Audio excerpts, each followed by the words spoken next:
Welcome everybody tonight. It's great to see everybody here, to see such a great group starting the year off, and to see that our friend here is going to start off January. We have been talking to him, emailing and correspondence from last year. So this has been on the map since last year. I always work ahead of myself, so I've even got things on next year on people coming on board. So that's really good. So my name's Jean Jones, in case you've forgotten who I am, and people are just new that don't know who I am.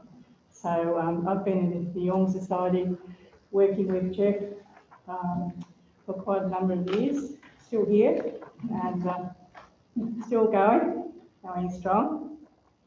So we're here for 2021. Hopefully it's a better year than last year, 2020. So we're not even going to think about last year, we'll just move forward then very quickly. So this evening, we're delighted to welcome someone we already know, Rajiv Singh. But before we get going, we'd like a few messages. So we want Trish, sorry, we just want a few people to come out. Would you like to come, Trish, just before we get going? Trish has got something important to say to us. Yep. Thanks, Jean. Thanks. It's just about a course that that's going to be run this year, starting in July. It's actually on embodied imagination, and I'm wondering if you can cast your mind back to last year, I think it was. We had Jennifer Hume here talking about embodied imagination. Now, Jennifer has just finished a 3-year graduation course, basically, going far more in depth into embodied imagination. And as you recall, the person behind it all is Robbie Badenoch, a Dutch Jungian analyst. He actually created embodied imagination, and it's a new way of looking, or of Robbie's way of looking at dreams. And he's gone into it quite a bit. He's sort of perfecting the art. He always says he's still learning himself. There's no tickets on Robbie. He's what you see is what you get, and he is an extremely, he just knows his stuff. What's happened is that Robbie has decided to, run an intensive course, and that will be run by Robbie himself and Jennifer Hume, who's now accredited, and Michelle, somebody I can't remember a second name, in Melbourne. And now the reason I want to talk to you tonight about it is that next Wednesday night, 6:30 to 7:30, there will be a Zoom meeting with Michelle and Jennifer, and they will explain the whole thing, what it's all about, what to expect, and answer any questions. So we do have a couple of flyers about that, but all you need to do is just email Jennifer and say you're interested, and then you'll get the Zoom link. So, but there are a few pamphlets. There's one pamphlet that's just got a picture of Robbie, if you can't remember what he looks like, or you've never seen him before, and just a brief thing about embodied imagination. It's his creation, he did it, and I can just say from a personal point of view that I've had a few sessions with Jennifer and a few sessions with Robbie, and the way that he deals with dreams is just miraculous. The process is superb. And so I really, really, really recommend it. But so if you're interested, if you could just contact Jennifer. The email that you got inviting you to this meeting has got Jennifer's email address on it, or if you'd like to take one of these pamphlets, we haven't got a real lot, but you're very welcome to take one. So I'd encourage you to do that. And I think I'm going to be really interested in doing a course. My question is the course an online course? It's really designed not to be, but it was because of COVID. Robbie comes out to Australia quite often both, like Jennifer's here in Canberra, like how lucky are we? But it would be a partly Zoom, and then when Robbie's out here, it'll be intensive residentials. Okay, but you know, go on to the Zoom and ask Michelle. Yeah, okay. Thank you very much. I think members were sent some information about that as well. Also, I'd like to draw your attention to Dorothea. Dorothea didn't come out tonight because she finds driving at night has become a bit of an issue for her, particularly in the rain. And but she ran a very successful dream group and fairy tale group last year at Wesley Uniting Church. So she wants to start the dream group again on the 22nd of February. It goes to the 22nd of February to the 28th of March, just before Easter. So that's for 6 weeks at Wesley Uniting Church at Forest. So she ran that last year and it was very successful. She has quite a group of following people that were quite interested to come along to that. And she leads a very good group on that. So that's for 7 o'clock on the Monday to start for 7:30. So we'll send out information about that because we've only just been able to get this together with Dorothea. So just thought I'd mention that. So if you want to put that in your diary, anyway, we'll have some more information will come out to you. So this evening, we're delighted to welcome someone we already know from last year, Dr. Rajiv Singh, who came from Wollongong, drove up to be here. So we appreciate your efforts. And many thanks to Richard, who is hosting Raja in his house. In his talk, Raja will look upon dialogic space. In a previous talk, he touched on the resemblance between dialectic space and Jung's Temenos.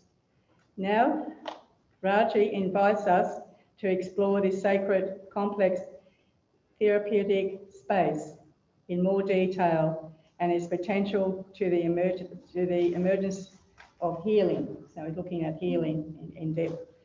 Dr. Rajiv Singh trained as a psychiatrist in India and practiced in child and adolescent psychiatry in Australia, India, and New Zealand.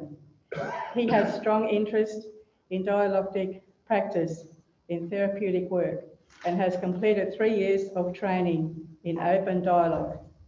Raja will talk for about an hour and then we'll break at a bit after 9 for 15 minutes for tea and coffee. Then resume with question and discussion and finish by 10. So I'll be sharing this session with people who are online and recording and later reference. If you don't want to be photographed, please sit over where, Robert? Where we're supposed to sit? Over there? Okay. So that's when you're having discussions, so don't worry about it now. And if the people are Zooming, if they please don't interrupt by just use your chat button to talk. And so we'll remain on mute during the talk, and then we can have a discussion later. So I'd like to, over here to Raja, to say very welcome, and it's great to start the year off with you. Thank you. It's a fabulous place.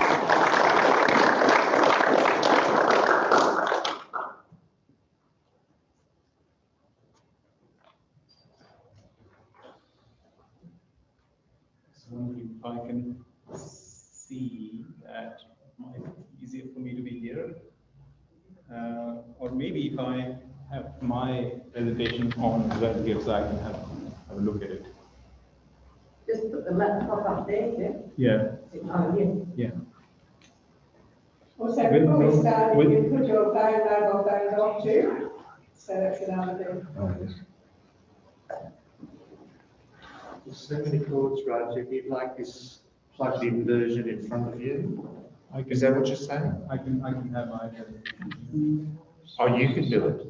I can just have a look at slides here. Right. You can continue. Tell me when, just tell me when, just say when. Yeah.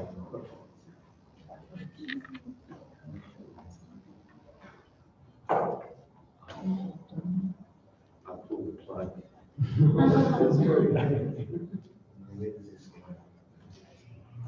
So, whilst that's being settled, thank you very much for the warm welcome and the repeat invitation.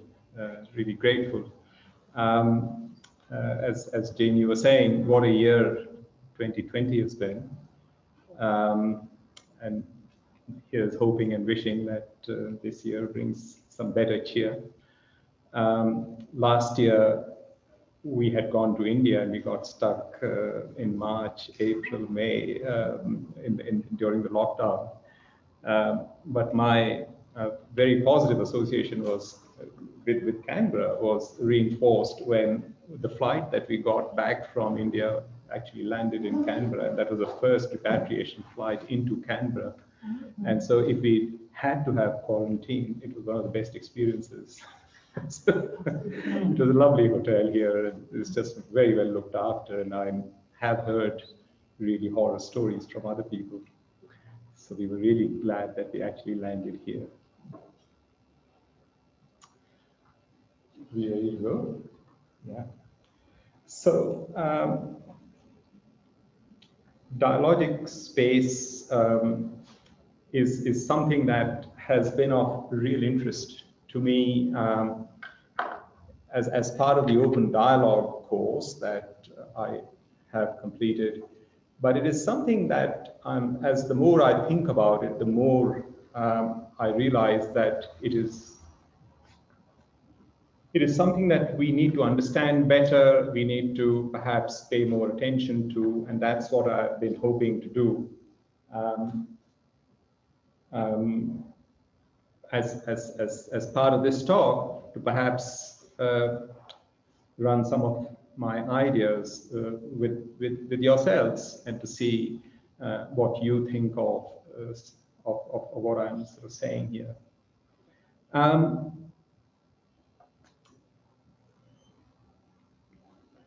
Know all the theories, master all the techniques, but as you touch a human soul, be just another human soul.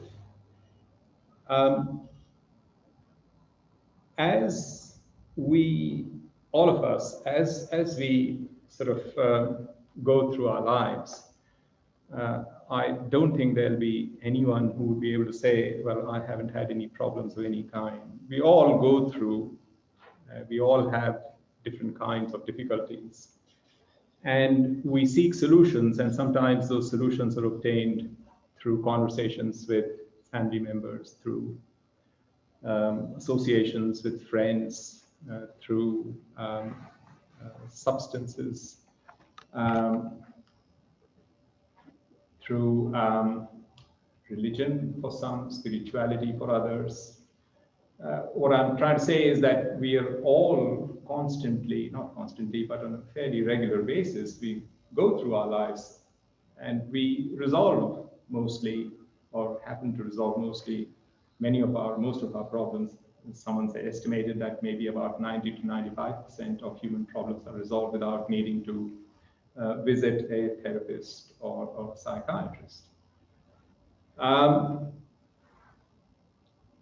What eventually leads someone to visit a therapist or to seek professional help sometimes is a matter of happenstance, sometimes it's a matter of circumstance, sometimes, of course, the disorder can be, or the problem can be so acute or so intense that it does require more specialized help. And when someone reaches a therapist, there are a whole host of therapies that can be that are used. So, for instance, things like cognitive behavior therapy or dialectical behavior therapy or psychoanalysis or whatever. And so is that? No? Okay. There are a whole host of different kinds of ways in which people are helped. And that is what is being sort of mentioned here in Jung's comment, that know all the theories, master all the techniques. And so there are techniques, there are theories of various kinds which will help different people with the sorts of problems that they might be having. But then at a certain point, there'll be some people whose problems are not being resolved simply by, say, something like CBT or DBT, etc. And that is where that association, not necessarily at the end of that, but alongside all of those therapeutic techniques, when the therapist uses his or her self in trying to understand the other person as an individual, that is when the work of the human soul starts becoming really important. And that, I think, is where I think the discussion around dialogic space becomes much more pertinent. It's not as if in other areas it's not, but here it just becomes much more relevant. So there will be people, and I know I sort of work with some people who, if we provide advice of a particular kind, problem solving or reminding them to follow certain routines, psychoeducation, etc., that is sufficient, and they benefit from it, and they go away having been able to change.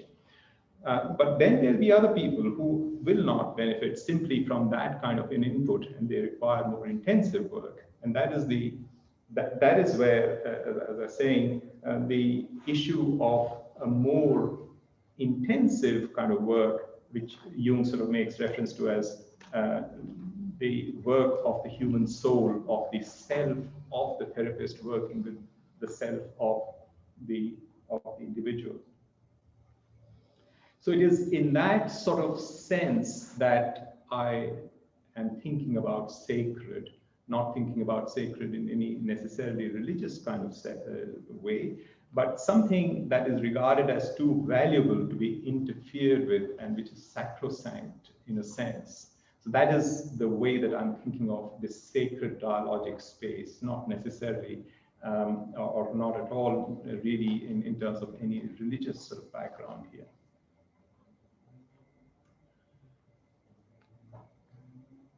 David Bohm was a physicist, and he was really one of the really prominent figures. He was a contemporary of Niels Bohr and Einstein, and he was really up there. He had communist leanings, so unfortunately he was at the time, because of the McCarthyism in the US, he had to leave the US. He was not allowed to remain on in academia. But interestingly, he also had this huge interest in this area of dialogue. And he thought that dialogue, and he's written a book called On Dialogue. It's a small little book, which is really very interesting. And he thought that dialogue was going to be a key in helping resolve socio-political problems. He had a lot of interest in that area. He defined dialogue as, of course, coming from the Greek word dialogos. Logos means the word, or in our case, you would think of the meaning of the word. And dia means through, and he emphasizes it doesn't mean to, it means through. The picture image that this derivation suggests is of a stream of meaning flowing among and through and between us. That's how he defines dialogue. This will make possible, next. This will make possible a flow of meaning in the whole group, out of which may emerge some new understanding. It's something new which may not have been in the starting point at all. It's something creative. And this shared meaning is the glue or cement that holds people and societies together. The object of a dialogue is not to analyze things or win an argument or even simply to exchange opinions. Rather, it is to suspend your opinions and to look at the opinions, to listen to everybody's opinions, to suspend them and to see what all that means. We can just simply share the appreciation of the meanings, and out of this whole thing, truth emerges unannounced, not that we have chosen it. And that, again, resonates something with my reading of complexity science or complexity theory, which, again, I'm hoping that I'll be able to get to in the talk today, briefly. Now, interestingly, one of the things that I've noticed in my sort of focus on this issue or this area of dialogic space is how people from diverse backgrounds, so David Bohm is a physicist, how people from absolutely diverse backgrounds have come to very similar conclusions about dialogue and dialogic space. Now, Rupert Wegerif, I think his name's pronounced as, is a professor of education. And from my reading, Wegerif may have been the first person to actually call something dialogic space. And he refers to dialogic space in the context of teaching young children. And that's where his focus is. It says dialogic, seeing or feeling or thinking things from at least 2 points of view at once. It is only through entering into dialogue that ideas change and new perspectives can be taken on board. To enter into dialogue with each other, ideas need to move into a shared space where they can resonate together, merge in some ways, clash in others, and stimulate the emergence of new ideas. Again, I don't think that he and David Bohm would have had any kind of communication. I don't think so. But again, their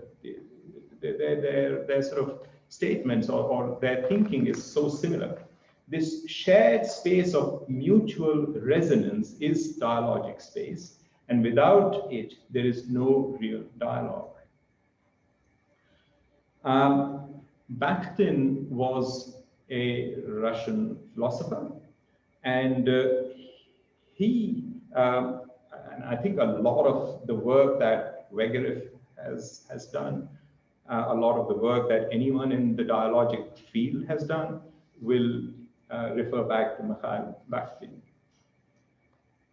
He talked about authentic human life is the open-ended dialogue. Life, by its very nature, is dialogic. To live means to participate in dialogue, to ask questions, to heed, to respond, to agree, and so forth. In this dialogue, a person participates wholly and throughout his whole life, with his eyes, lips, hand, soul, spirit, with his whole body and deeds. He invests his entire self in discourse, and this discourse enters into the dialogic fabric of human life, into what he calls the world symposium. Coming back to Wegerif, and this is his way of trying to explain what is dialogic space, what distinguishes dialogue from non-dialogue. And he invites us to think of, say, something like the pepper and salt pots. So before a dialogic space opens up, he says, a thing is what it is and not another thing. So if I see the salt pot or the pepper pot, then if I'm only able to think, or if I'm only thinking of the salt pot, then that is non-dialogic. And the difference is when dialogic space opens up, the pots could become say, for instance, Lionel Messi, sorry for the spelling there, Lionel Messi, brilliantly dancing around the salt pot scoring a goal. So he's just trying to say that you could start imagining things here. And this is where this perception or this thing becomes dialogic. The pots could be a proton and a neutron in a relationship with the atom, he's saying. Again, the possibilities are limitless. The thing is no longer an it in the language of Martin Buber. The thing now becomes thou. It is invested with possibilities, with life, so to say. So once opened up, the dialogic space would have infinite potential for creating new meaning and would be indeterminable in advance. Again, it's sort of coming back to those ideas that David Bohm and Bakhtin have talked about. The opening of this space is the precondition for the possibility of learning something new. This is famous Escher's print of hands writing each other. So in a sense, this is what's happening in dialogue.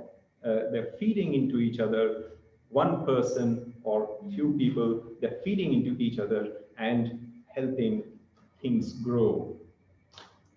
Martin Buber's dialogical principle holds that the other, whom we call thou, steps into a relationship with us, and we are called forth to fully respond to the other. So instead of the pot simply being a salt pot, it could be something else. And we are then invited to imagine the possibilities that it could be invested, or we could invest that item with. And that's when the dialogic space opens up. The dialogical principle presupposes that the nature of our existence is co-constructive with others, and thus we are responsible for the role we play in others' lives, as well as our role in matters of environmental and political significance.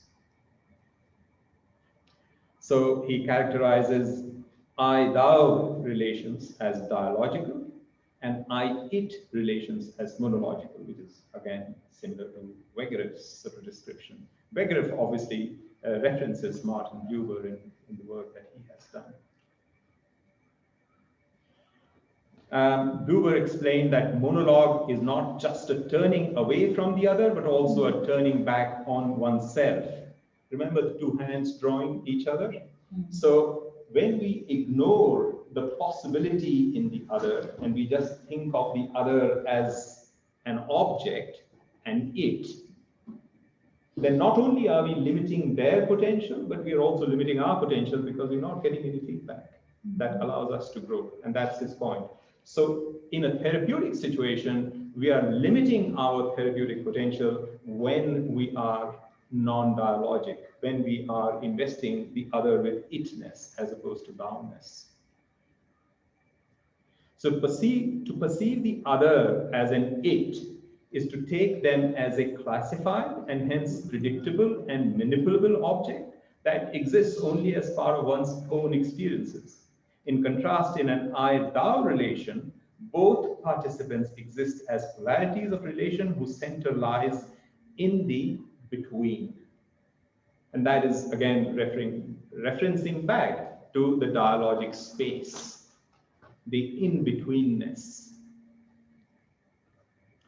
The in-betweenness can only arise if there is an I-thou-ness as opposed to I-itness.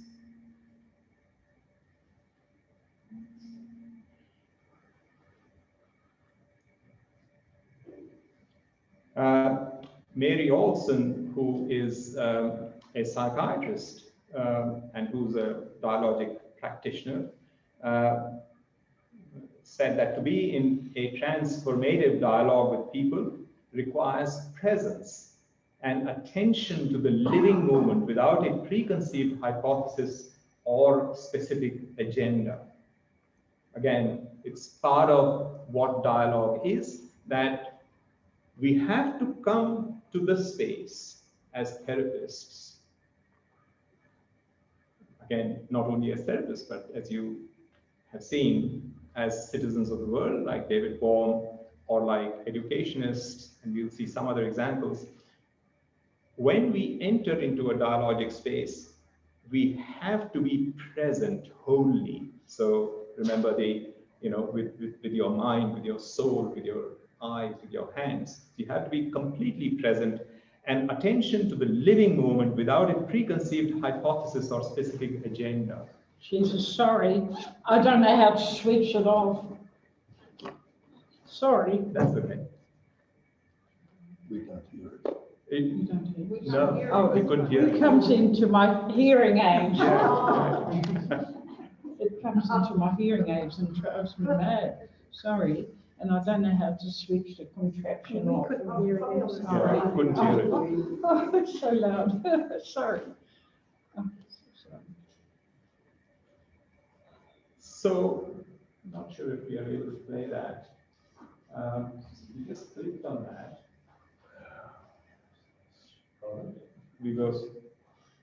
Has anyone familiar with Marina Abramovic?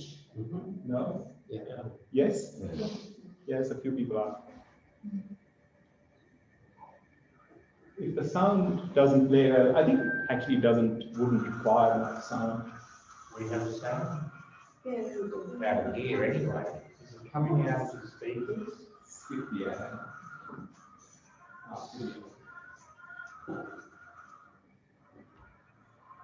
Again? Can you pause that for a second? Yeah, just perhaps for people who are not familiar with Marina Abramovic, I don't know what the term is for her kind of art, but she is a participatory artist in a really extreme sort of way, and has participated with her whole complete self in really, and again, I invite you to perhaps afterwards Google, and you'll find a number of YouTube videos of the kinds of things that she has done. Here, she is, this event is called The Artist is Present. And what Marina did was that she, I think for several days on end, the one in red, she would sit across another person, and the invitation was that complete stranger, she would just sit there from perhaps 8 o'clock in the morning to 8 o'clock at night or whatever. So really extended periods, exhausting periods. And she might have short breaks, but other than that, she was just completely present there.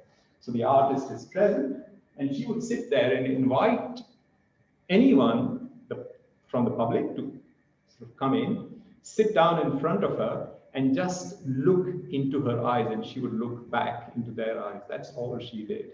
There was no talking, no speaking, nothing. And that's all people did. And so I think, so that's an individual who's just going to sit there. And then you'll notice that another person comes in who happens to be her ex-partner, who she hasn't actually seen for many years. And he comes down and sits in front of her, and of course you'll see what happens. It's just an interesting thing.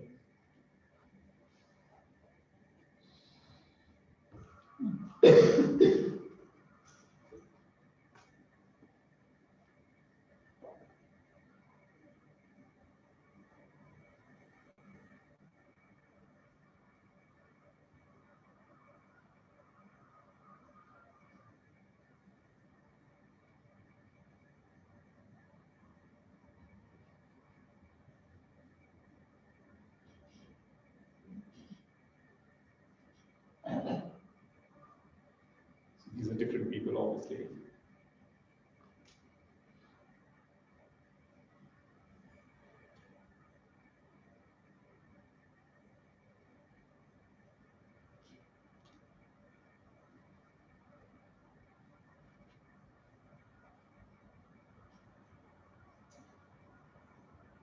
What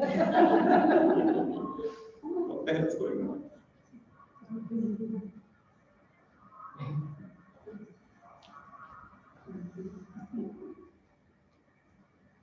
So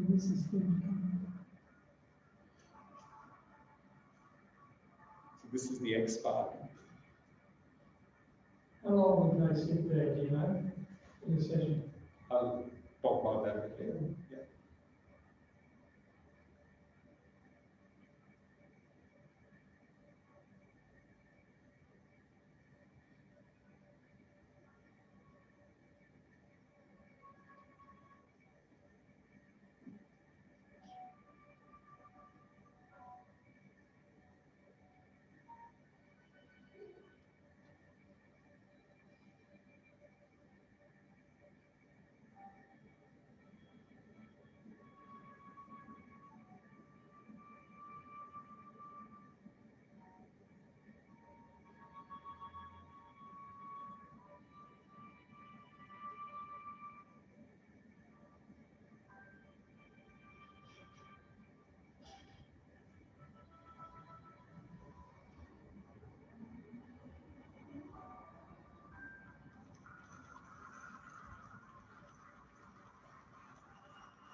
So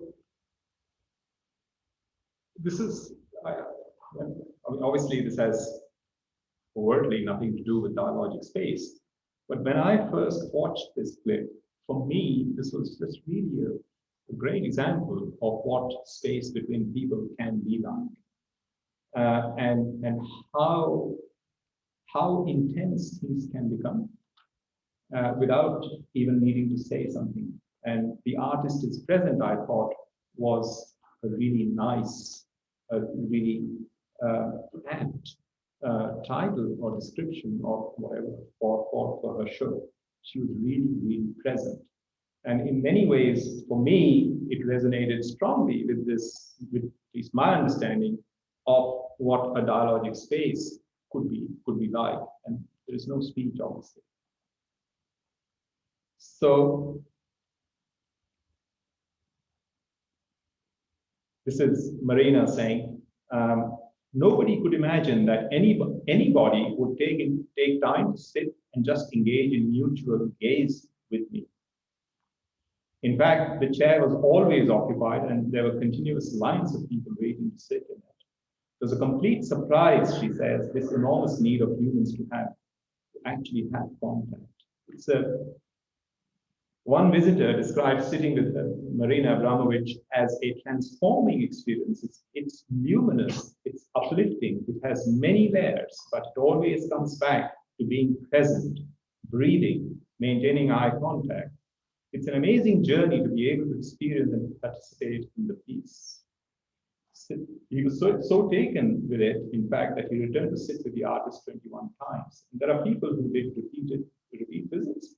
I think the maximum was maybe a few hours, maybe 5 hours or something like that. I can't recall. But that was the maximum that one person just continuously sat there. But it must have been, I don't know what it would have been like. But anyway, I mean, it's just amazing. So I guess for me,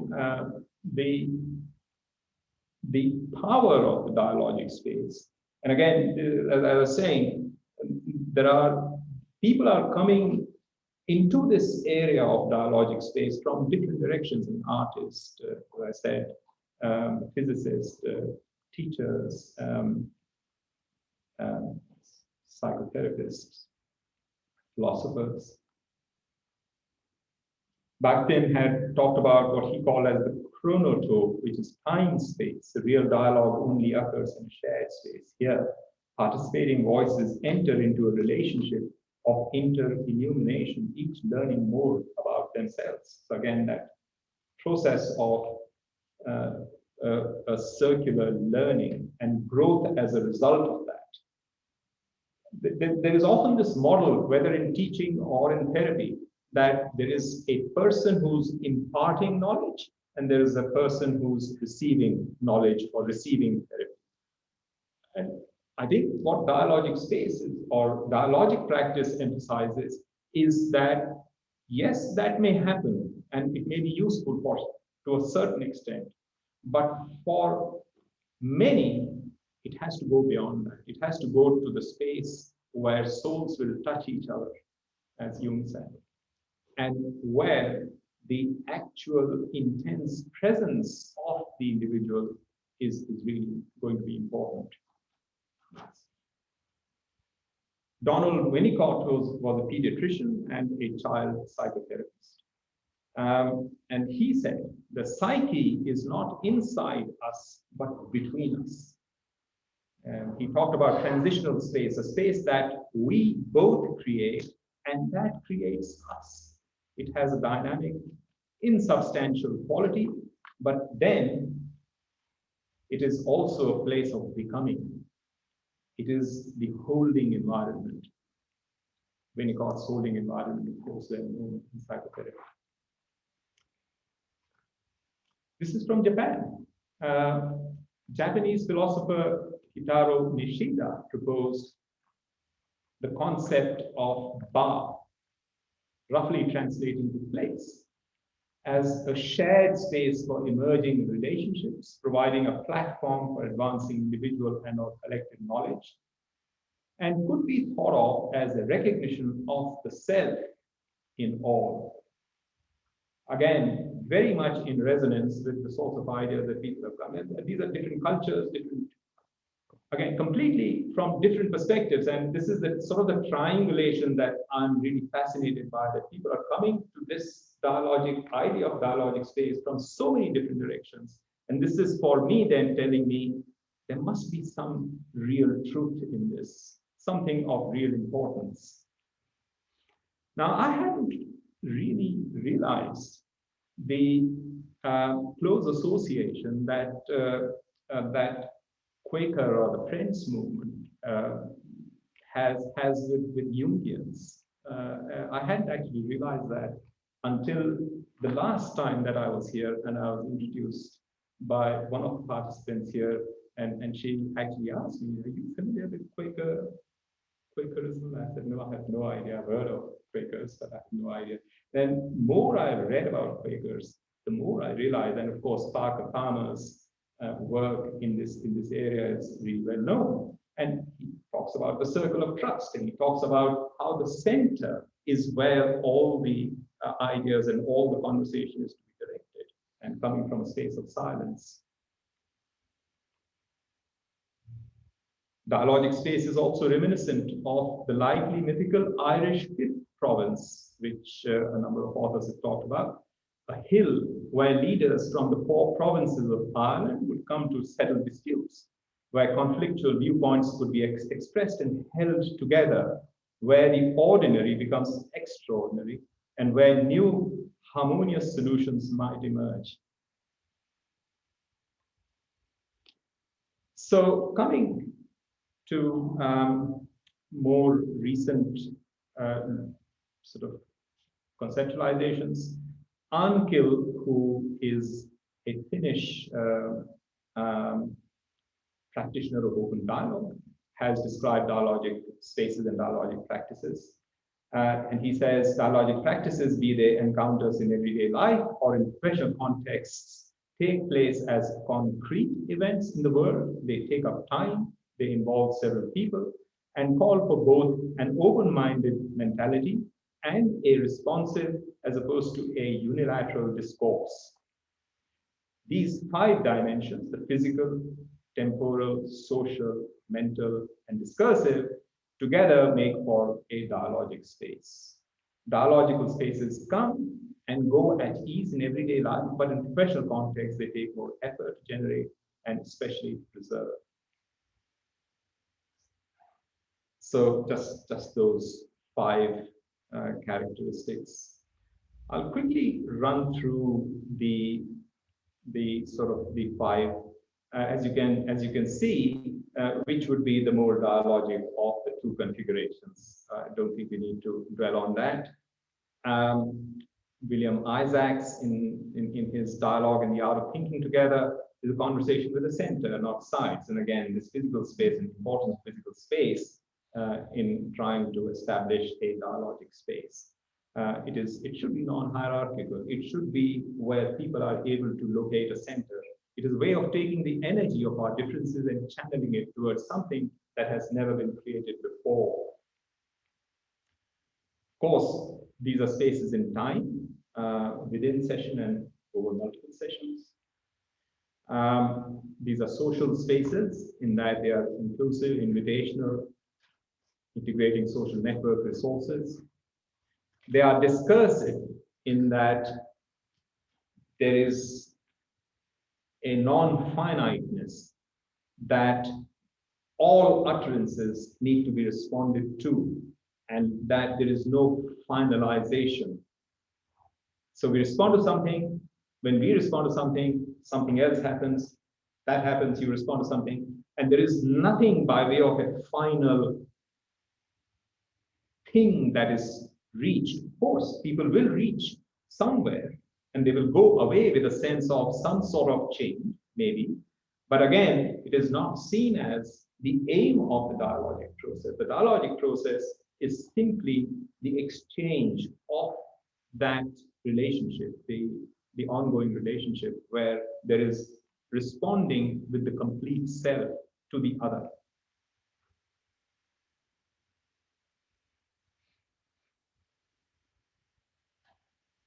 I think we'll see this one.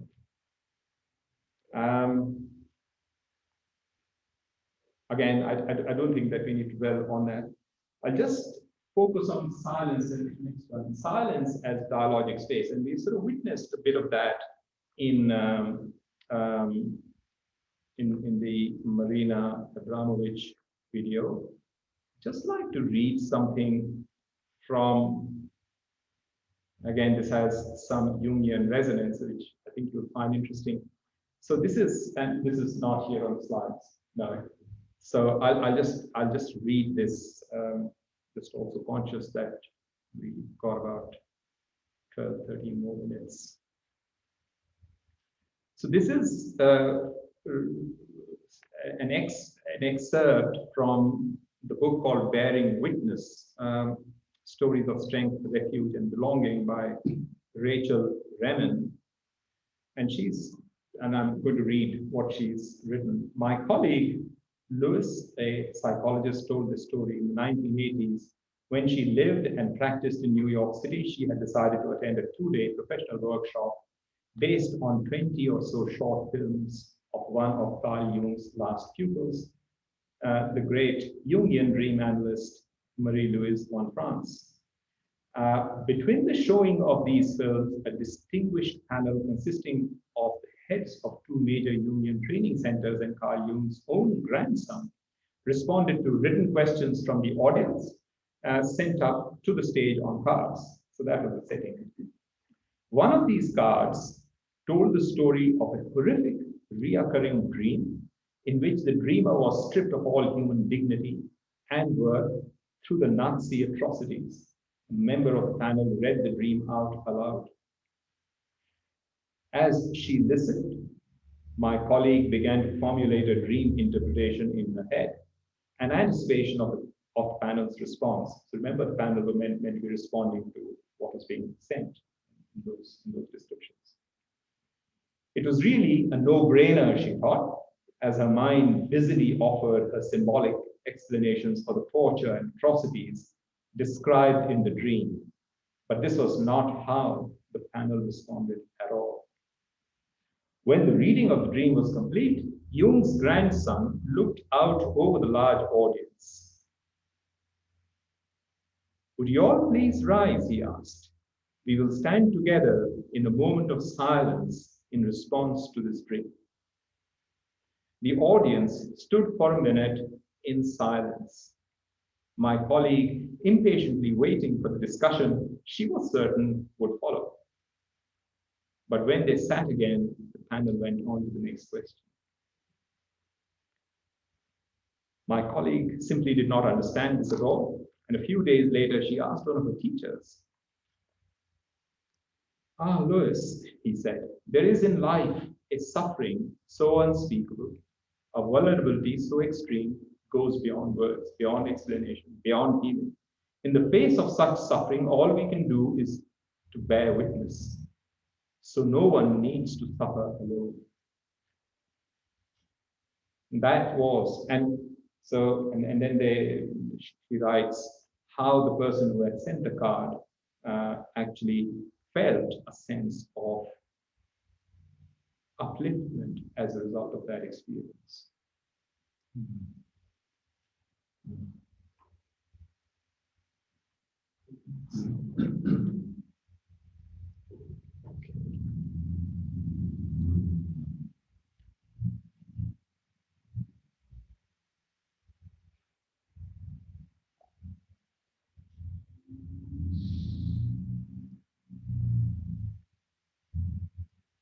So creating a safe dialogical space, and I think this is going to be a repetition of some of the things we've already said.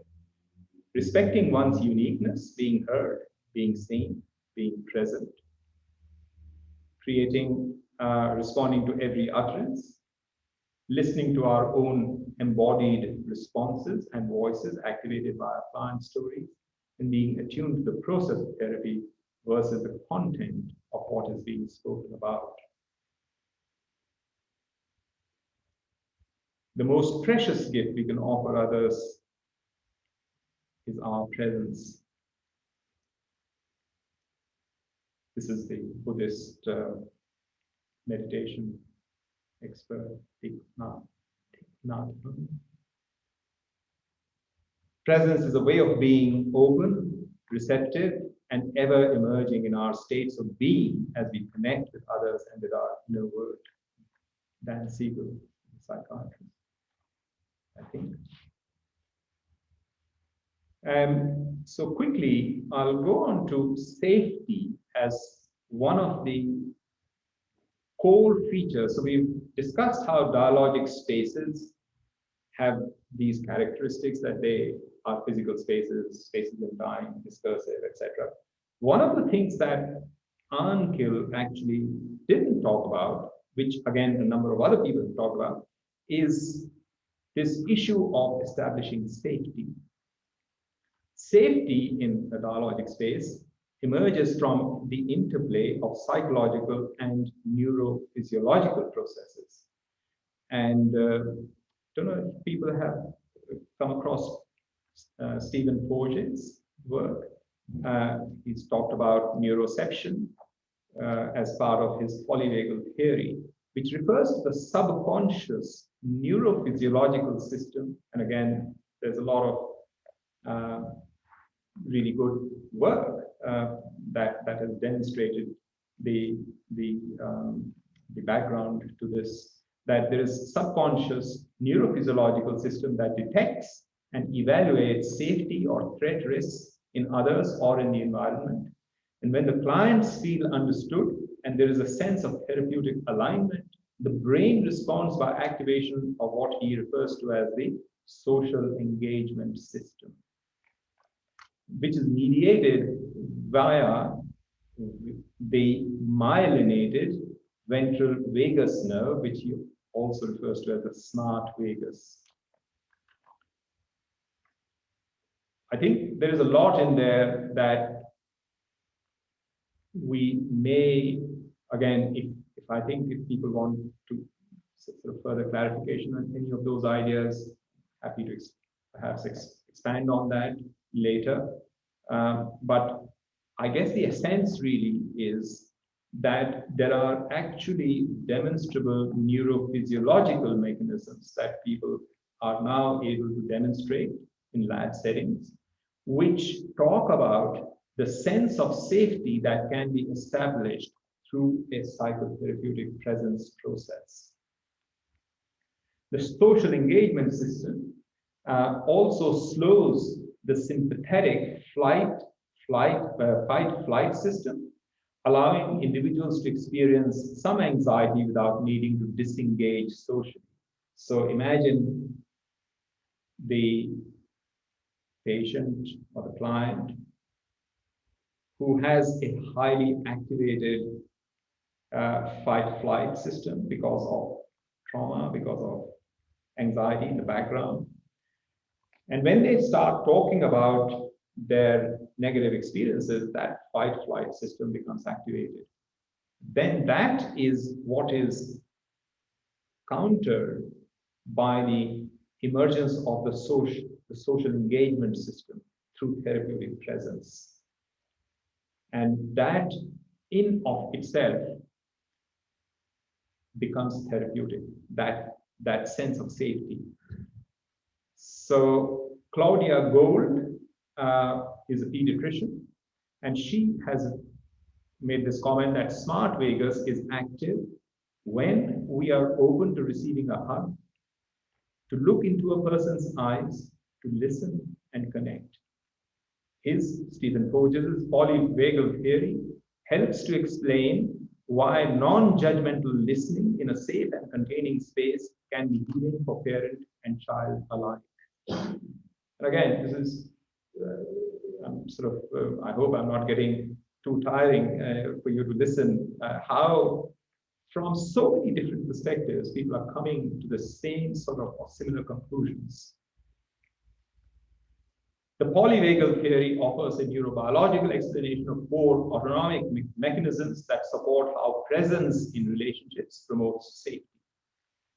And to be present requires a therapist to be grounded, open and receptive and aware, and a stance of being with and for the client.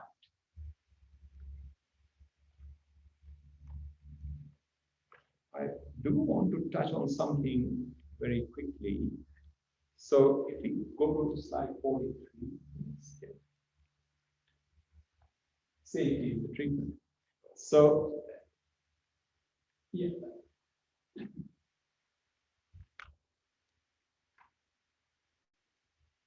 Again, this is drawing upon Ian McGilchrist's sort of, I'm sort of almost about to call it his magnum opus, which is the Master and His Emissary.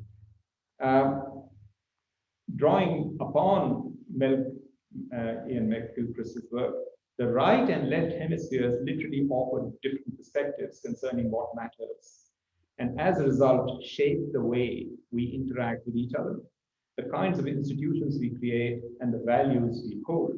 Our right hemisphere orients us towards the space between, the relational space, as it is unfolding moment to moment. As such, everything it sees is held in context and finds its meaning there. And that is the engagement of the right non-dominant hemisphere or the master hemisphere in McGilchrist's language. Again, there is this neurological perspective through the work, say, of people like Stephen Porges and the work of Ian McGilchrist that, again, is being recruited into this understanding of this little space, which is the safe therapeutic space, which Jung referred to as Temenos, which a lot of people have referred to by different names, but they're all reaching the same sort of little space there. Whether you come at it through neurobiology, you come at it through the eyes of a physicist, the eyes of a sociologist, of a philosopher or a teacher, therapist. And lastly, I'll quickly go to a couple of ideas.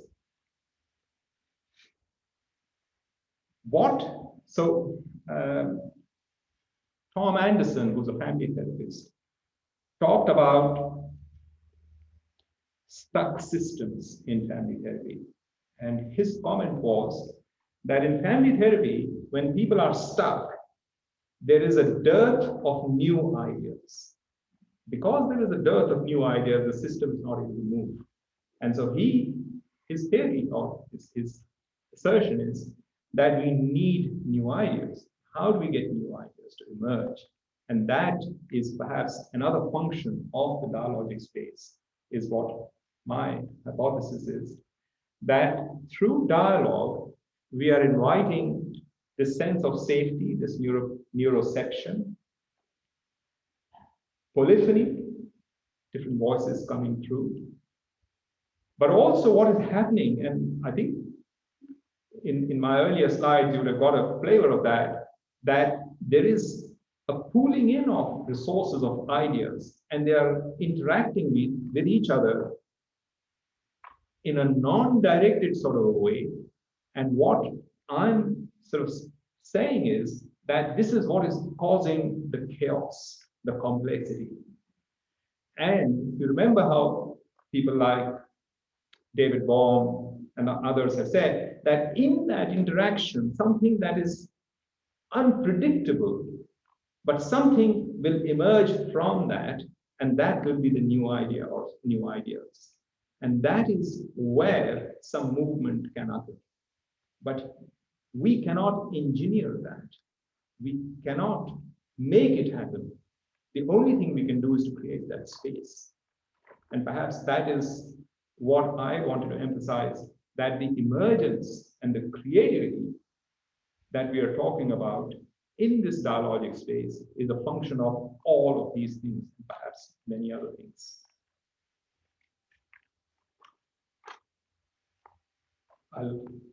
It's 9:01, so it's good enough time to stop. No, there's not a lot else. I mean, there is a lot else, but I think I've covered.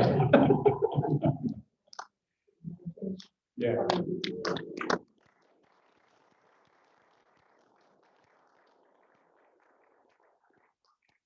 Very much. You've given us a lot of thought and a lot to think about. Actually, it was interesting because I come from a teacher's point of view, and before I begin my teaching, I get the children to go into a circle and we do the open dialogue. So I want to hear from them. Yeah. I want to get them to talk to me. Yeah. And I find that's very powerful because I'm a relief teacher. I get around to many schools and I do it each time, and it's magic. It works magical because I'm giving the children a full forum to speak. And I think it's really important because I'm not going as a stranger, and to them I'm a stranger. And by the time we finish up, I'm listening to them, and they're giving me a lot to think about as well. So it's a two-way, and I think that it works the two-way way of doing it. So in a therapeutic way, it's very powerful too. So because you go in, you have people come in, because I'm an art therapist too by training, still working, I think by training, ongoing. And the same thing, you're looking at someone's work, your art product, and you're looking together to see where it's coming from, what you're doing and where it's heading. It's the same with the dialogue. So thank you very much. You've given us a lot to think about.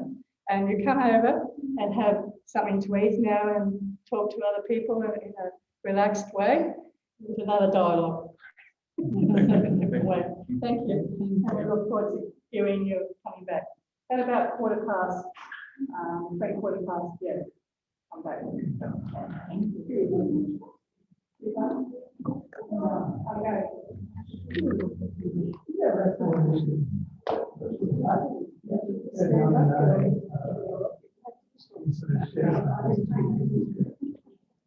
I'm sorry, that one said I particularly turned my hearing aids off.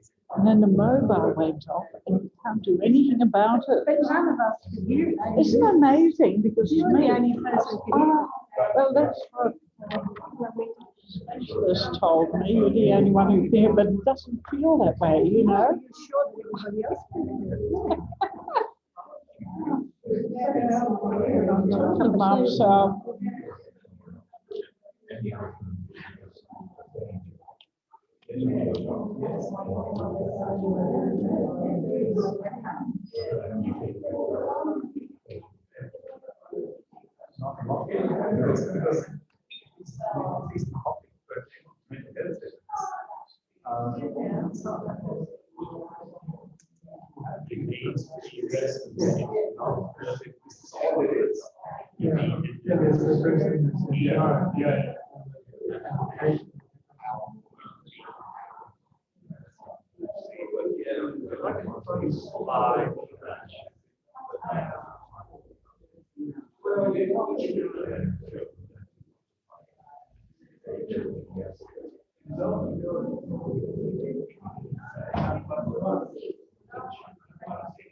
Talking about Rajiv, I have a question for you.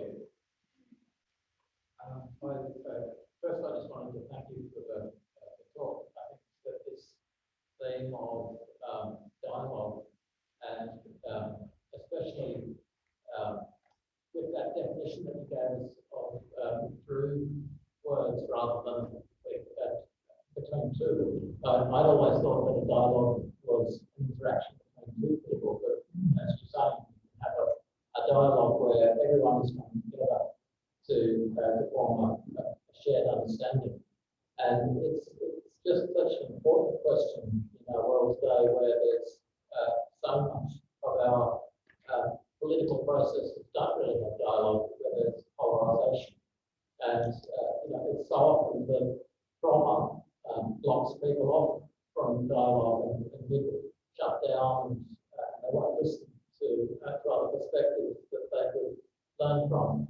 And yet, if you look back to the whole history of healing of the soul, that dialogue is like the philosophical concept of dialectic, where you go back to Plato and he has these magnificent conversations with just lots of people chiming in, and as you say, creating a dialogic space where everyone can learn, and that thing of dialectic flowed through in philosophy with the idea of a thesis generating an antithesis and then integrating as a synthesis.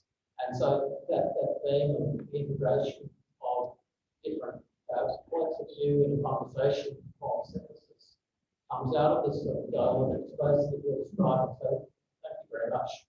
I really just wanted to drop those comments if you have any reflection on those things that I've got on. Yeah, no, thanks for that comment. It's interesting you sort of mentioned dialectic. I mean, as we would all know, there is dialectic behavior therapy, which is obviously a very evidence-based form of treatment. And people have been sort of thinking about the difference between, of course, monologue and dialogue, but also between what is dialectic, how dialectic may be different from dialogue. And one of the things that has emerged from that discussion is that dialectic does have this process of thesis and antithesis, and that the aim in dialectic work is to come to a different understanding, and that is the stated aim, that you get to a different space. Whereas in dialogue, particularly in the way that Bakhtin has described, he makes reference to something which he refers to as unfinalizability, and he also talks about a third observer.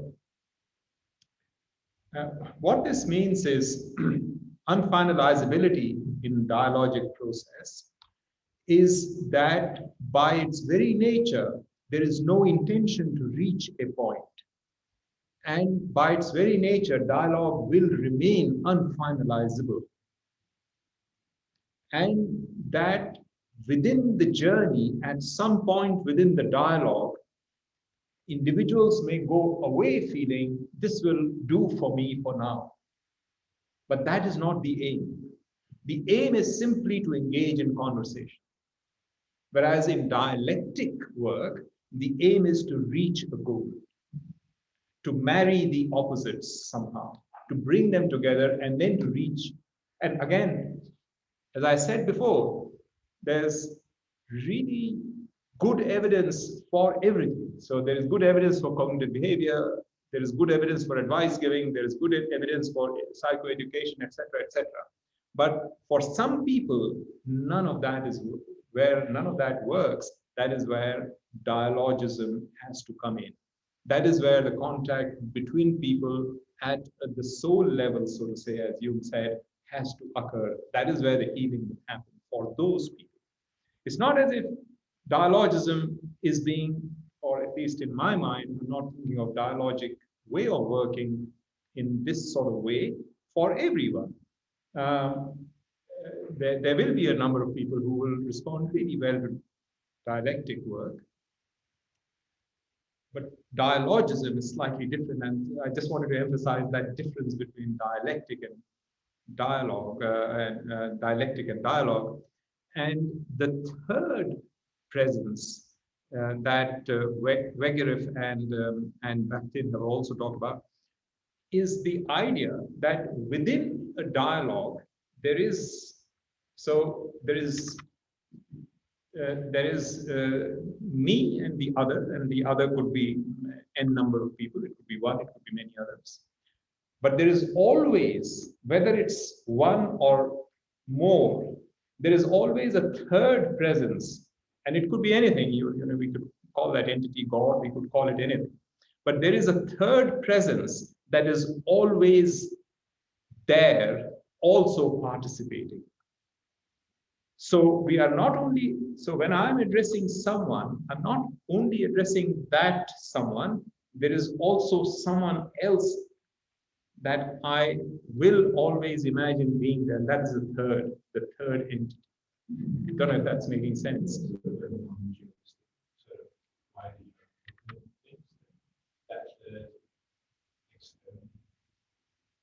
Non-dualistic, as opposed to sort of, well, the I, the I is the knowing I. So, yeah, so I'm not sure of the non-dualistic, but the way that Bakhtin has described it, in my understanding, is that the unfinalizability, which he sort of talks about, is this in reference to this third entity. That there is always a reference to something else that will happen, even if the two people, let's say I'm engaged in a conversation with another person, and we have a conversation and we reach a point where we are both quite happy that we reached a resolution. Now, there is a sense of finalization of the conversation at that level. But there is a third entity where there continues that level of unfinalized conversation still to occur, because something else can be imagined. yeah.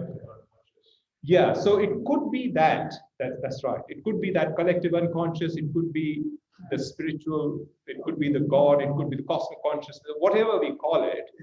But it's Bakhtin- not an area where you both are equal, you both equally share in that. Yeah.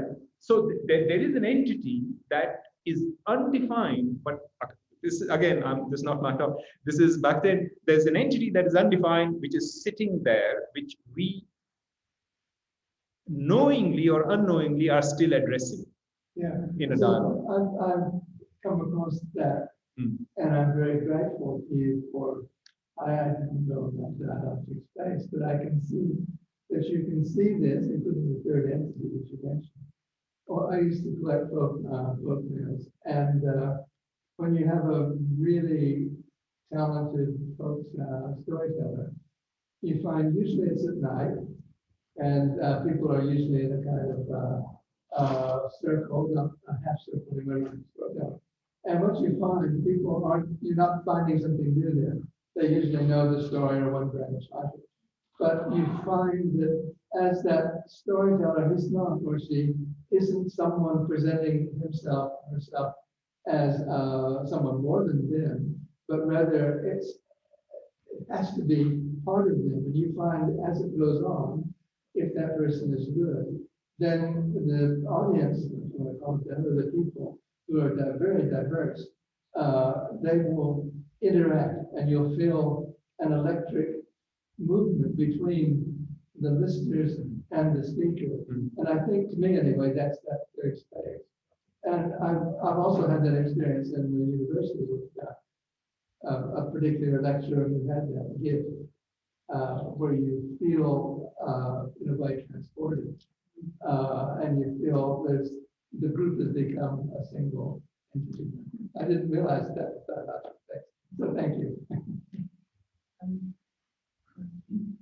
Also in singing, when you sing in harmonies, one person could be singing one line and the other, but then together they create a sound that neither of them create, but it's a collective sound. Yes. And when you sit a reasonable distance, you hear that magically created sound that doesn't come from either singing.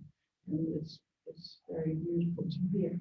But what I really wanted to ask you, could you please explain to me how you see the difference between spirit and soul? Because you mentioned one of your overheads and say spirit, soul. So do you see a difference between the soul and the No, spirit? I would have quoted whoever. So I don't necessarily see a difference between spirit and soul.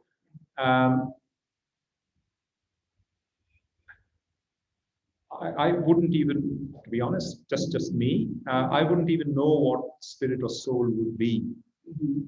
I may have some conceptualizations about spirit and soul, but they,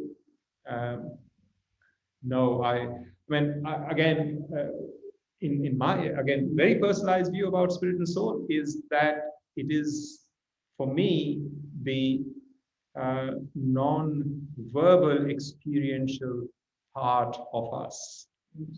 But that's just me. I'm having a problem with soul or spirit, because Yeah. to me they're one. I just Yeah, wonder sure. if you separated them. No. I wanted to talk about this dialogue, or ask about the dialogic space. When I first joined the men's support group way back, there were certain voices which overrode everybody else. And I said to the convener of that, I said, there should be not an adjudicator, but somebody that says, we haven't heard from you, whatever. Because there were some dominant voices which crowded out everything else. And there always will be. Yes. And so the dialogic space has to, in that context, I think have to be, what would you call it, a moderator or something? Yes, definitely. So, and that is the role of, in therapy, that is the role of the therapist. Yes. And David Bohm talked about, because he would run these or facilitate some of these groups for socio-political sort of in socio-political settings. And he was again very emphatic about needing to manage these meetings in a way that polyphony occurred.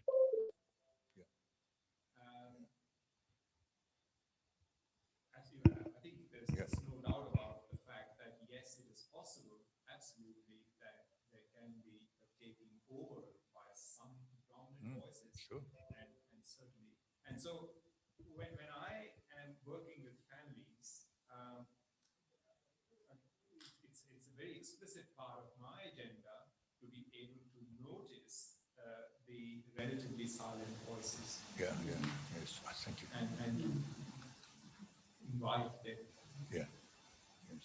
The important, I guess, the thing is that sometimes, again, and this is just my experience in working with families, that sometimes people are hesitant to come forward to talk because of fears or traumas or their anxieties or their perception of lack of safety. And the invitation for people has to be mindful of that, because the danger is that we could be coercing people into situations where they may not feel safe enough yet. And I think that partly is what the work of the experienced therapist then becomes, to understand how forceful or explicit the invitation becomes. So, if I'm sitting in a family, and if I'm noticing that there's been a bit of a taking over the conversation this side, and a couple of people this side have not participated, just by way of an example, I'll go with my gut feeling. I'll try and sense through sort of posture, through eye contact, as to whether I simply need to look, or whether I may be more impatient saying, I haven't heard you say anything. Now, when I say I haven't heard you say anything, is a much more, perhaps, well, inviting at one level, but it could also, for a person who is feeling unsafe, it could be a danger signal. So it could be something that they wish didn't happen. And again, we get it wrong, but that is important to keep in mind. And so I will often think about, should I just look at them and invite? Or should I actually do something more? Should I actually ask someone? You know, we've heard a lot that you have said, and that's really very important. So I may look at that person who's spoken more and say, and I ask them, who do you think needs to talk more now? And so I'm not looking at the person who has not spoken, but I just open this up as a question in an oblique way and waiting for. So again, these are different ways, and again, at least for me, I don't think that there's any logical way in which I understand what to do at a point in time. I'll probably go with what my body is asking me to do at that point. Sometimes can be wrong. Try it, and I know I've been wrong. Sometimes people have reacted in a way that I thought was not completely, in my view. It didn't go in the way that I hoped it might go, but yeah, that's what, I think these are questions that come to my mind, or they might come to therapists' minds when we are working with families. What about working with somebody with one other person? Just wait, yes. Oh, sorry, yes. So it's been very interesting talk, and what you've just been answering these questions. So now I'm curious about the dialogic space. What do you think happens to it when you're on the telephone, or if you're in a therapeutic situation on the telephone or on Zoom, because so many of your comments were based on, you know, looking at someone, or I could see your gestures. How can you do this on the phone or on Zoom? Yeah, absolutely. And it's a great question. There will be limitations. There's no doubt about it. There will be limitations in anything that is less than genuine, you know, face-to-face human contact. And that's just the way we are as human beings. I don't think that there is any easy solution. But having recognized that there will be limitations, we may acknowledge. So we've run open dialogue, family therapy meetings on what we have a system called Exit, which is a kind of it's like Skype, except that it's because of confidentiality, etc. It's a much more secure IT system. So we have run exit sessions with families, and what I've tended to do is to really explicitly acknowledge that a few times during the session, exactly that I don't know what you are going through at this point in time. You know, I cannot read your expression that well. Would you want to tell me a bit more? So I am more explicit in inviting because I'm not able to read them as well. Sometimes I will describe to them in more wordy ways things that I may otherwise have left for my expressions or body posture to have conveyed.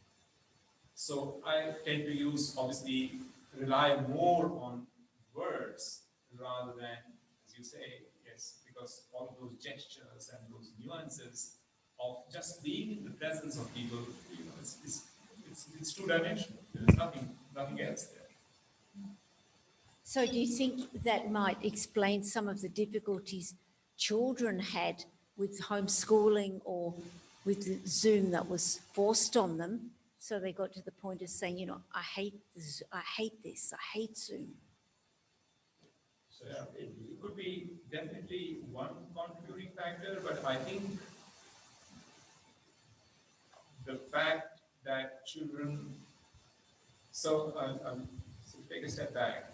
There is, and I'm assuming you're sort of wondering whether children have had more psychological, mental health also difficulties as in the context of COVID. Is that? Well, that's an extreme point. I wasn't thinking in those terms. I was just thinking that some of them found it very difficult to use Zoom as the main means of communication with anyone outside the family. Yes. And I'm just wondering if it was because that dialogic space was completely lacking that they couldn't kind of feel the distance between one person and another. I'm sure that would have contributed, there's no doubt about it. But I just wanted to say that COVID has actually resulted, and I'm quoting figures from New South Wales Health, where presentations of people under the age of 20 have increased by 20%. Now that's a huge jump. That's a surge that is just incredible. So we've looked at numbers of young people presenting to the emergency department or to our services, etc., and compared year to date 2020 versus 2019, and that's where the numbers have really gone sky high. Partly may relate to that issue of lack of contact through direct sort of being there with other children and with the teachers, but there would be a whole host of other issues that are going on. We know that there's been an increase in domestic violence, we know that there's been an increase in substance use, etc., and financial problems. So there's been a number of contributory factors that have gone in, and of course, developmental stage for children, there's not mature. Their level of vulnerability is higher compared to. So this increase, this surge, has not been noted in 20+ age group. It's only been noted under 20, which is fascinating. So it's definitely something there. And I know you were not, as you said, not that extreme, but yes, there is an increase. It's partly related to the lack of social contact and other contributing factors as well.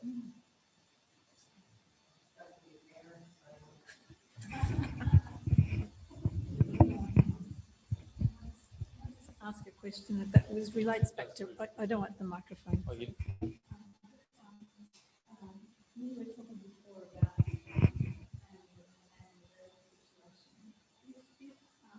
one-on-one, if you're with one other person, and in a therapeutic situation, they just need to vent and to talk, and you know, is that something that is an okay dialogic space if that's what they need to do, or do you find a way to enter the conversation, even though they are sort of breathlessly, you know, talking?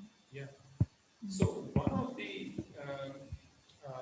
features of dialogic work, or dialogism, is that every utterance needs to be responded to, and that is dialogic.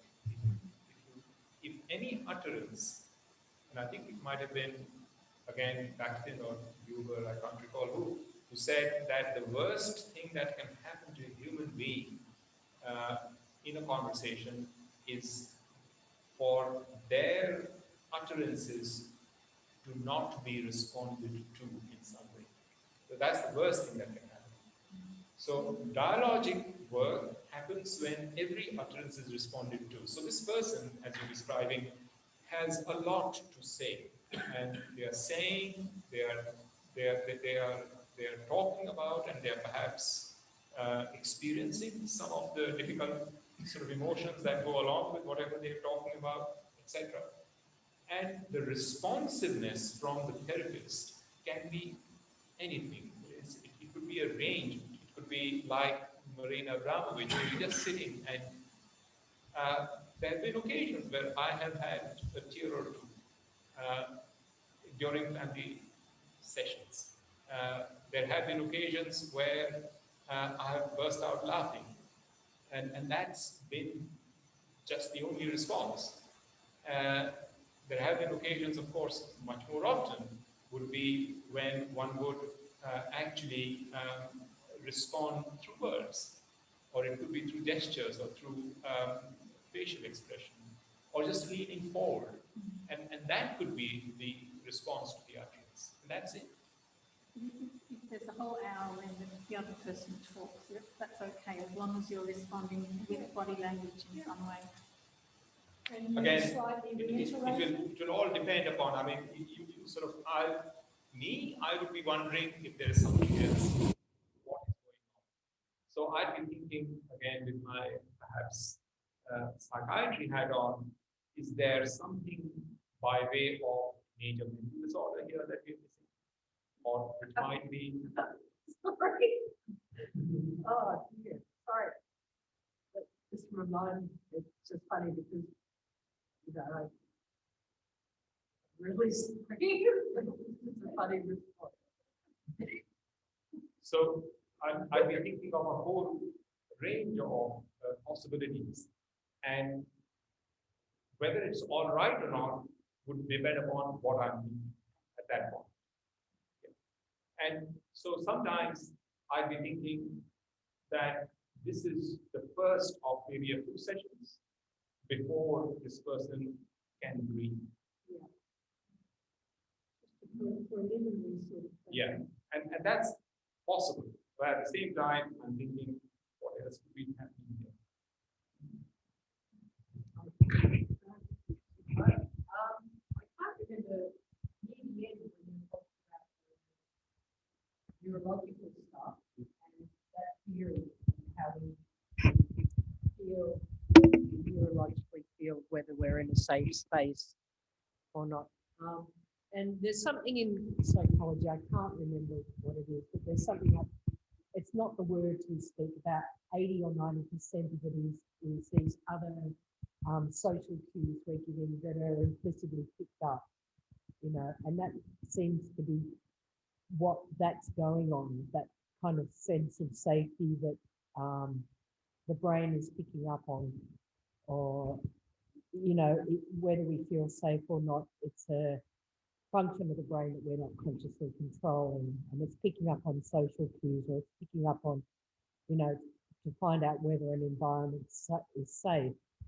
And I think you've covered this a bit, but I guess the thing is, we can intuitively feel unsafe, and we can trust ourselves, but we can also kind of say how much of this is, kind of imagined or paranoia, or, how much of this is not real, So when our body, when that system is telling us we're not safe, can we trust that, or, can we also, do we doubt that sometimes and think, oh, maybe I'm hyper anxious, or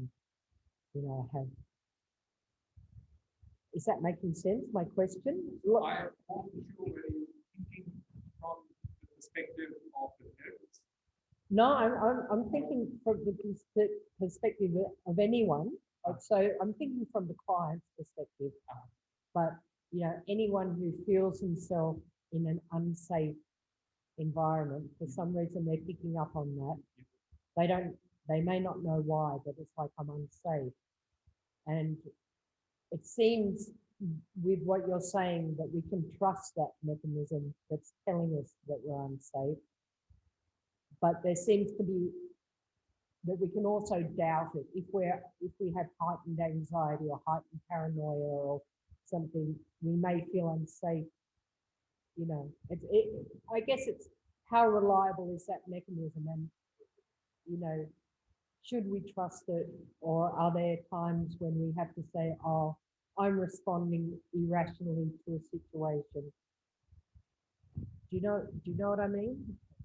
I think I know what you mean, not too sure, but let me paraphrase that and tell me if I got it. So you're wondering if I am in a situation and I'm feeling unsafe or unsteady, and I'm feeling that maybe people are judging me or whatever, should I be thinking that this is my body reacting irrationally or my mind reacting irrationally? Or should I just trust my body or my mind at that point? Is that the question? Yeah. Okay. So, pardon? Introspection. Yeah. Yeah. Yeah. Yeah. Yes. Yes. Yeah.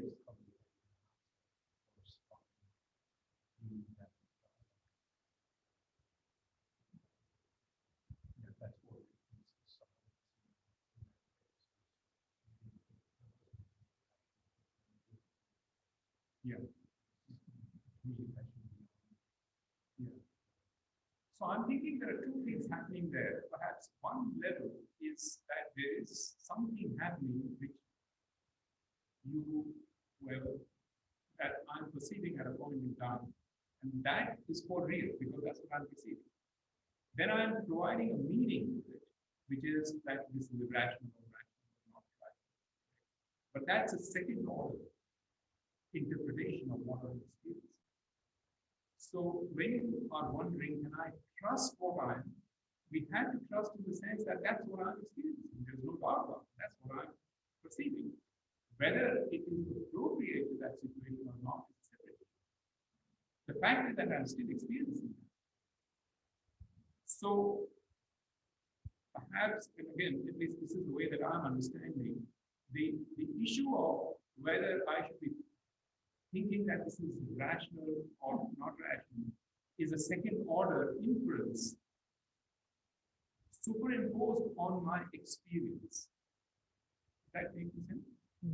But how you phrased it was better. Okay, I have a freezing response in a certain situation. Yeah. Is this an appropriate response or not? That question. It's the next question. Is this appropriate for the situation? Or is this, my anxiety that's Yeah, so in a therapeutic situation, that freeze response would normally not occur, shouldn't occur, but if it is occurring, then it is appropriate based on my past history because of what it is triggering in my being or in my memory. So in that sense, it is appropriate. I think that's what I'm getting. Not sure. Answers your question. Yeah, I'm sorry if it seemed unclear. You know. Thank you. Sorry. Yeah, one thing that I think is quite important perhaps for all of us, and maybe particularly for a therapist, is to understand that this question of what percentage of meaning is transmitted by the words and what part is by other means is very various among people. Some people, I'm thinking of autistic people, for example, somewhere on the spectrum, who are notoriously insensitive to body language and innuendo and figures of speech and those fuzzy sorts of types of communication, and who will say, I understand the words and that's the level of meaning that I'll work with. And others, of course, at the other end, towards the other end of that spectrum, might be what some of us would think are hypersensitive to body language and so forth, and who will say, you know, am I saying the wrong thing or something because they're interpreting some nuance of body language, and say, no, I'm just giving you a simple message, and there's no hidden agenda or emotional baggage behind it at all. So we're all somewhere on that spectrum, and just to put a percentage on it, I think is sort of simplistic. You know, we hear that, you know, 60, 70, 90%, whatever, which most of us think is quite surprising. I'd suggest that it's very much more coloured than that. I can't remember. No, I've heard the same sort of thing, of course, yeah. So as a therapist, I guess you've got to be very aware in this dialogic space of how much your body language might be contributing to the communication. And there's a way of looking at this that people have sometimes referred to as the need adaptive. And so the need adaptive approach would be sort of really addressing that in this specific situation with this person, what is it that I'm looking to achieve? Given their unique characteristics. And that uniqueness would be their individual self plus also their unique ecological situation, where they are with their family or in their environment. And all of that would be something that as a therapist we have to take into account and respond.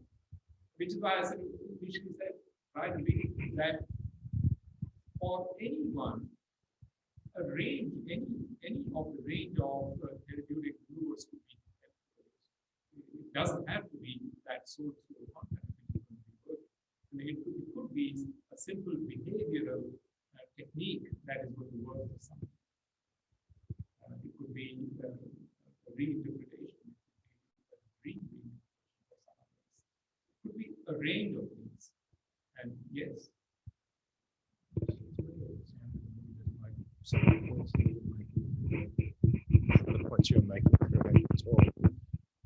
We're kind of lensing in on the dialogue between and from the therapeutic perspective. Yeah. And going back to the original slide from Jung, there is a point where there's techniques where we've done multiple trust, relationship building with that, helpful with that clients. This kind of achievement, at a certain point, it's now we're just actively listening and dialogue with. I think that's what this is. That enriches, that President of the Yes. critically important place within all of this social cues, interception, spectrum, different things that are building trust. Then there's a point that is like human activity.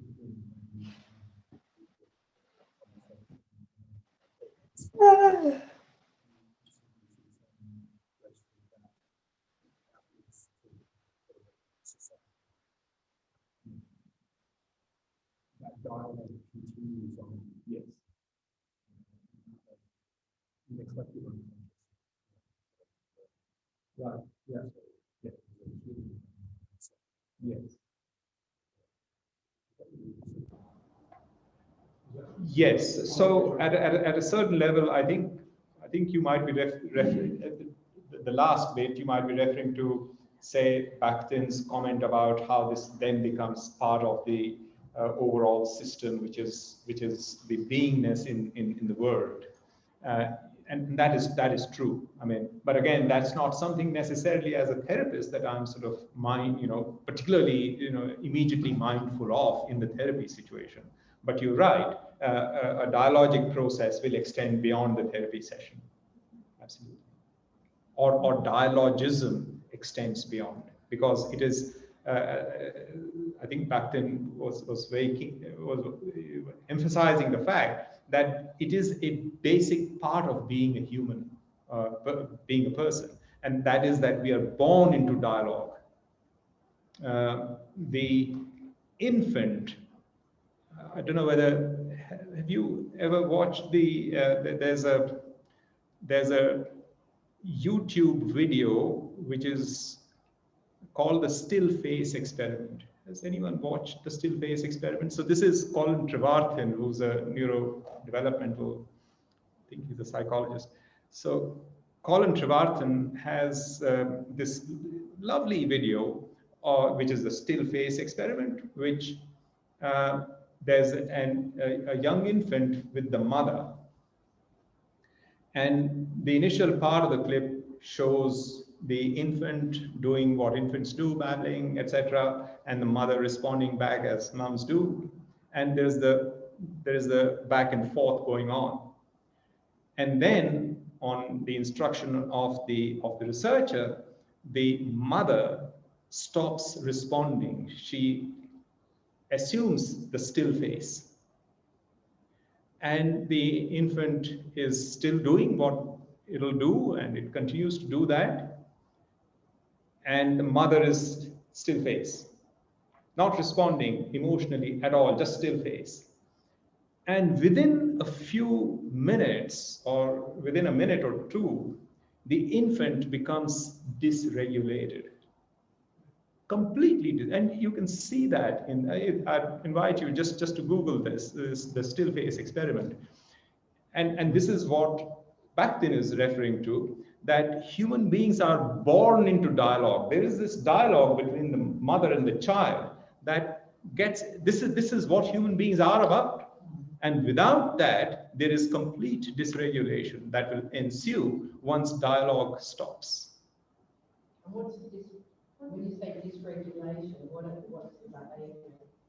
So the child becomes, it starts crying, it is unhappy, it is flailing its arms. It's a completely different child compared to the happy,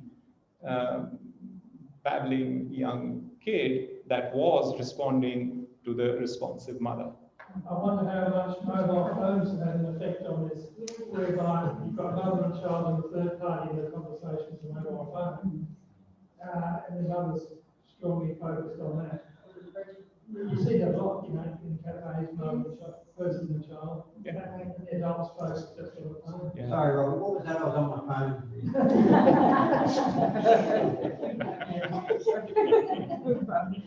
Sorry. I have one more question. I realise the time's up. You mentioned a third person present in non-direct conversation, like in a non-verbal conversation, there's a dialogue, and then you say there is a third person present.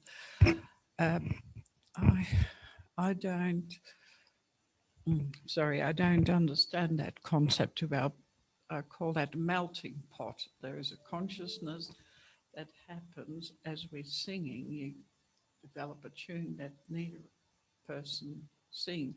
And I feel when there are two people in a non-verbal dialogue, then there is a very, I sometimes call it cosmic consciousness, but also the melting pot.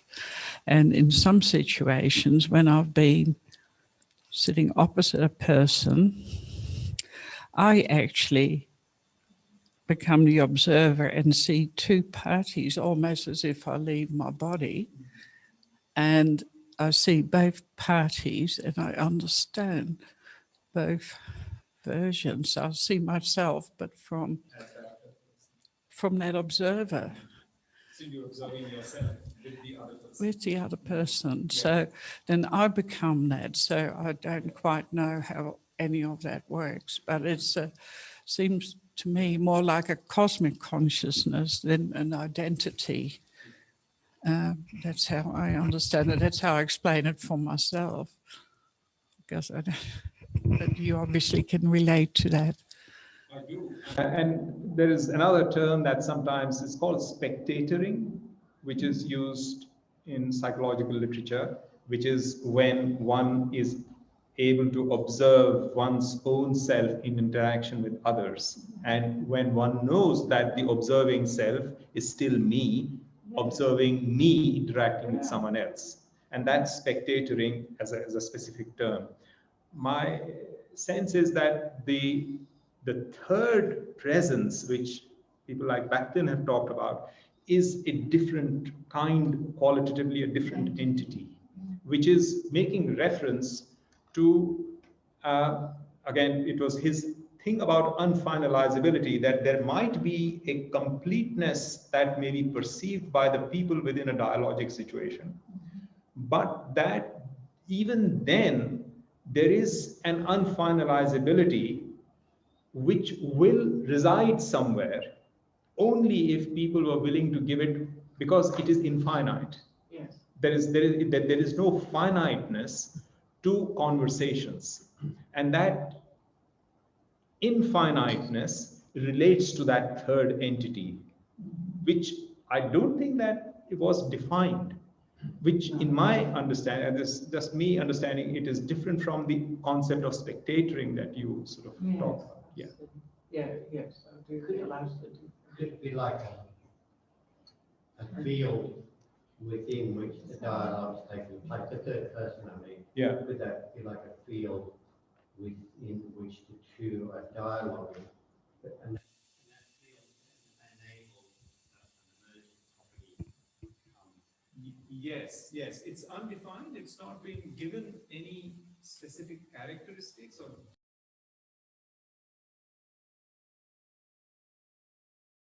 presence that we are consciously or unconsciously aware of, which will always be there. That's what at least Bakhtin's view is. And it relates to his, again, I'm probably not able to explain it so well, it relates to his idea of unfinalizability. That there is something that goes beyond the two, whether the two is therapist, one other person, therapist, a group of people, there is something else outside of that where still other dialogues can continue to happen. So one more question. Yeah, just a short question. Thanks for your talk. It really helped me appreciate kind of Buber's literature in a new light, that I-thou relationship. Seeing it in practice was really cool. So something I'd like to go back and read more on. But my question for you was, how does your own qualitative experience, phenomenological experience of dialogic space in therapy context differ from when you're just engaging with family or friends in dialogic context with them? Like, is there a qualitative difference to that in your own experience? So if I understand you rightly, you were sort of wondering if this, my theoretical understanding or my reading around or my practice of dialogism in a therapy situation, how does it carry over into my sort of personal life in some way when I'm dealing with family and friends? Is that what you're wondering? More like, does it feel differently when you're acting kind of in a professional capacity in dialogic space versus in a personal capacity? Yeah. So, look, I think, I'm not unique in this. People have written about how dialogism is a way of being rather than a technique. And that way of being, there's a paper by Jaakko Sekula, who is an open dialogue practitioner.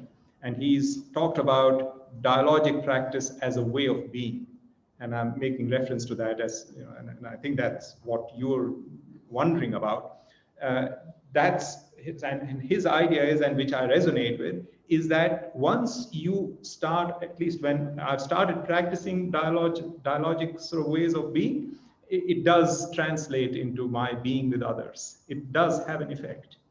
And in a sense, I relate this to the readings that I've done in relation to David Bohm, for instance, who's talked about very similar things, and many others, Martin Buber, etc. Yes. So it does have a flow-on effect, I think.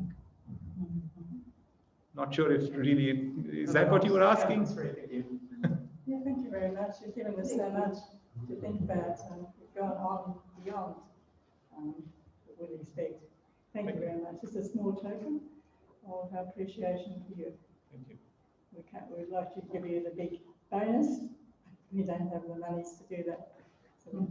But also I'd like to draw your attention to our newsletter.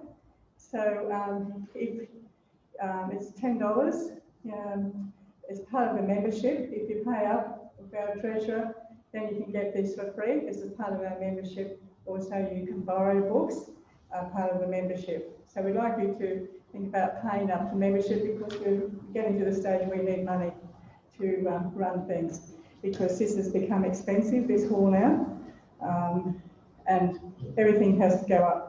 That's why this was $8, but now it's $10. And Jeff's done a fantastic job with this newsletter. He's gone beyond the two. Thank you very much. Jeff wasn't supposed to do this, but we didn't have an editor, so he put his hand up again.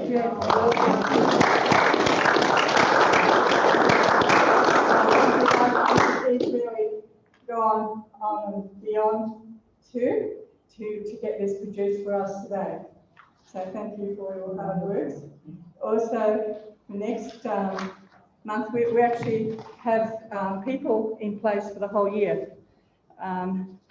So we've got next month we have Valerie upright and Aubrey. So and she's talking about homed, unhomed, rehoming, and Jung. So it's quite interesting, and she's also going to be talking about 2020. So if you have an artwork or something that's come up for you from last year, bring it along, a photo or artwork or something that you've come up with about something that's come up for you for last year. You can bring that along because we can share that. Also, she's written a book, and her book will be $25 for us as members. I don't know all the ins and outs of her book, but she's written one and should be quite interesting.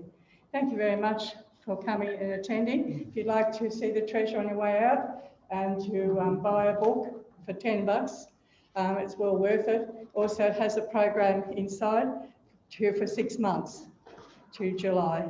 Okay, thank you very much for coming and attending. And don't forget Jennifer's Zoom next Wednesday night. Good.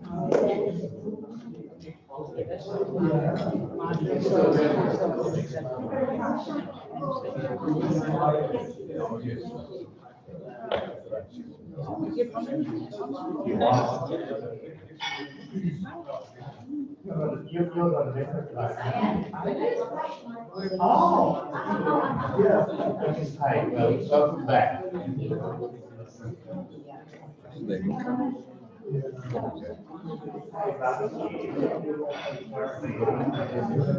That's our class.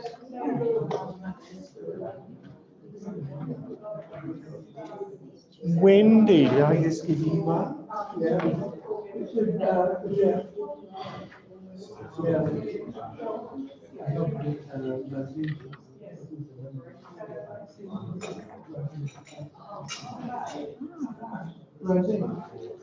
Did you think it was together? There's a Richard story in there. The religious story. I story. Just need to make sure that I'm paid up. Anyway, you know,